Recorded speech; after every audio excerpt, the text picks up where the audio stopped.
আওয়ামী লীগ আর নতুন দলের মধ্যে পার্থক্য কি, এমন প্রশ্ন তুলেছেন গণ অধিকার পরিষদের সভাপতি এবং ডাকসুর সাবেক ভিপি নুরুল হক নূর। তার দাবি, সরকারে থাকা অবস্থায় যদি ছাত্র নেতারা একটি নতুন রাজনৈতিক দল গঠন করেন তবে এটি সরকারি দলেরই অংশ হবে। এমনকি তিনি প্রশ্ন তোলেন, তাহলে আওয়ামী লীগের মধ্যে এবং জাতীয় নাগরিক পার্টির মধ্যে পার্থক্য কোথায়? শনিবার রাজধানীর বিজয়নগরের আল রাজি কমপ্লেক্সে গণ অধিকার পরিষদের একটি সংবাদ সম্মেলনে এসব কথা বলেন নুরুল হক নূর। তিনি আরও বলেন, গণ অভ্যুত্থানের ভূমিকাকে ভুলে গিয়ে একটি নির্দিষ্ট বলয়কেন্দ্রিক সরকার গঠন করা হয়েছে, যা জনগণের সঙ্গে বিশ্বাসঘাতকতা। এখন সরকার আছে, সরকারের উপদেষ্টা হয়ে তারা সরকার, ব্যবসা বাণিজ্য সবকিছু নিয়ন্ত্রণ করছে, গণমাধ্যমকে নির্দেশনা দিচ্ছে, এইভাবে খবর দেখাবেন, এইভাবে প্রচার করবেন। তারা প্রচার করছে। আওয়ামী মাফিয়া দুর্বৃত্তদের সাথে রাতের অন্ধকারে মিটিং করা হচ্ছে, তাদেরকে পুনর্বাসনের জন্য আশ্বস্ত করা হচ্ছে। আমলাতন্ত্র থেকে শুরু করে রাজনীতি সব জায়গায় এগুলো তো আমরা মেনে নিতে পারি না। নূর বলেন, শুধুমাত্র বিএনপি একটা বড় রাজনৈতিক দল, বিএনপির অনেক ঘটনা দুই একটি ঘটনার বাইরে আসায় আমরা শুধু বিএনপিকে সমালোচনা করছি।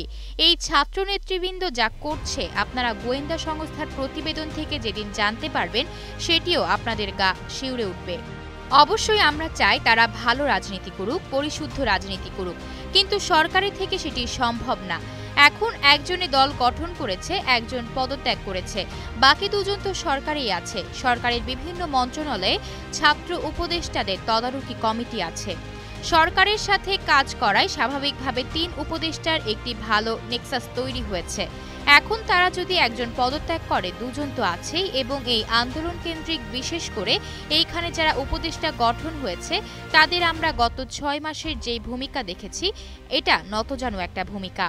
তিনি আরও বলেন, তারা ছাত্র নেতৃবৃন্দের কাছে জিম্মি ছিল অনেক ক্ষেত্রেই, কাজেই তারাও সক্রিয়ভাবে মেরুদণ্ড উঁচু করে অনেক সিদ্ধান্ত নিতে পেরেছে, অনেক কাজ করতে পেরেছে বলে এটা আমি মনে করি না। এটা যদি করতে পারত তাহলে দেশের আজকে এই পরিস্থিতি ৬ মাস পরে এরকম হতো না, এবং ৬ মাস পরে সেনাপ্রধানের বলা লাগতো না পাবলিকলি এনাফ ইজ এনাফ। এবং আমি মনে করি যে সেনাপ্রধান যে স্পিরিটের জায়গা থেকে কথা বলেছেন সেটি যথার্থ।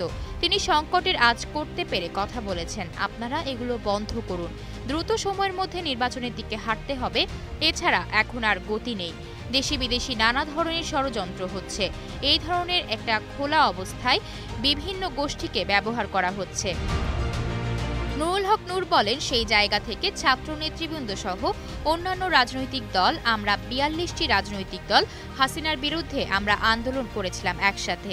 এখন অনেকে গিয়েছে, তারা সরকারে আছে শুভেচ্ছা জানাতে, আমরাও জানাই, এটা তো দোষের কিছু না।